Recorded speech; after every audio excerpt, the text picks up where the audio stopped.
La Dame Blanche au palais Sansevero. La nuit du 18 octobre du 1590. Palais Sansevero fut théâtre d'un des délits les plus atroces d'honneur que la tradition napolitaine souvenir. Le fait est celui-ci, reste déjà à entendre.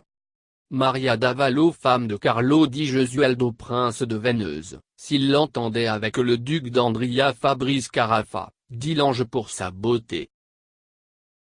Carlo de Venise, c'était un important madrigaliste de l'époque et grand ami du poète Torquato, dont a sonné en effet différents textes. Maria d'Avallo aimait le prince, mais après le mariage, Carlo di Gesualdo entretenait avec la femme de moins en moins temps, distrait par les battements de chasse et engagé en rencontres fréquentes dans les salons aristocratiques de l'époque.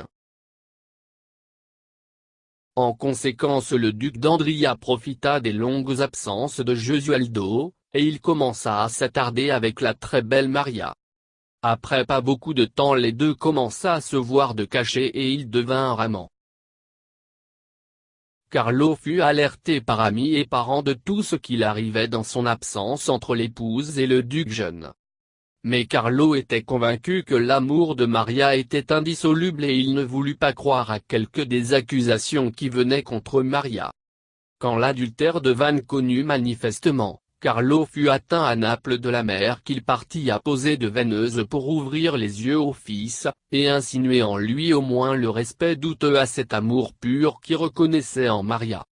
Carlo, dès qu'à peine convaincu par la mère, il leur promit avec mots textuels: « S'il est vrai ce que tu dis, je détruirai ceux qui ont éclaboussé le nom de notre famille, si le contraire est par contre vrai, je chasserai de mes possessions tout ailleurs combien vous, compris-tu mère ?»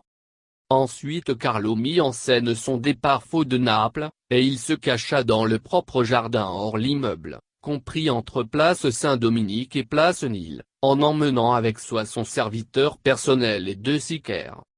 Après quelques heures, le prince envoya en reconnaissance le serviteur qui revint au sien. Il conféra au prince d'avoir vu Maria d'Avallo se promener avec le duc d'Andria, qu'il se dirigeait vers l'immeuble. À ce point, Gesualdo se dirigea en compagnie des 2 sicaires vers la résidence, en accédant d'une entrée secondaire. De là à peu il réussit à apercevoir la femme et l'accompagnateur qui se dirigeaient à l'étage supérieur. Il continua à les suivre de loin jusqu'à quand il les vit nourrir à la cuillère un couloir qui accédait aux chambres à coucher et puis entrer et se fermer dans la chambre patronale. À ce point il se rapprocha de la porte, et il tâcha d'écouter tout d'abord, mais en ne réussissant pas à distinguer les sons.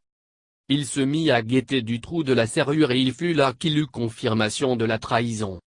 Un instant n'hésita pas, et sur la honte de la jalousie, il ordonna aux 2 sicaires de déferler dans la pièce et assassiner les 2 amants.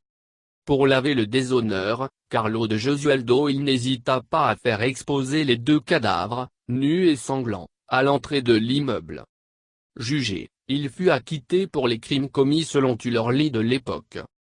Cependant la vengeance de la famille puissante Carafa, le prince de Venise, fuit de Naples, et il se réfugia dans son château de Gesualdo en Irpinia. Il vécut ici pour 17 ans, dépourvu de sérénité et avec une profondeur sens de faute.